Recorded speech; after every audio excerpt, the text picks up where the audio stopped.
در حدیث صحیح البخاری هست، بسم الله الرحمن الرحیم، میگه که ابو هریره رضی الله عنه روایت میکنه، میگه اخذ الحسن بن علی رضی الله عنهما تمرة من تمر الصدقه.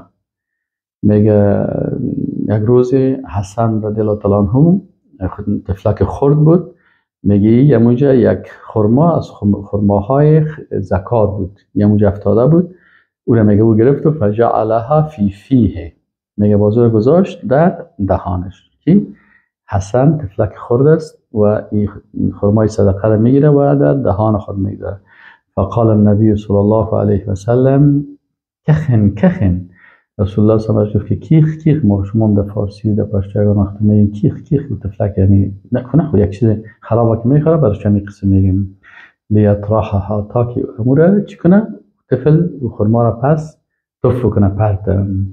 ثم قال اما شعرت ان لا ناكل الصدقه، میگه تو اینو نمیفهمی که ما زکات، مال زکات نمیخوریم، یعنی چون مال زکات که است مثل ازی است که یک انسان لباس میشویه اما چرک لباس است، میگه او آب چرکین لباس کی میتونه بخوره؟ کسی که بسیار مجبور باشه و هیچ آبی یافت نتونه کرده بازیده بخوره. اما انسان هایی که آب پیدا کرده میتونه که آب چرکین که از لباس است. از این خاطر رسول الله صلی الله علیه و سلم آل بیتش اینا زکات نمی گرفتن و نمی خوردن. و السلام علیکم و رحمت الله و برکاته.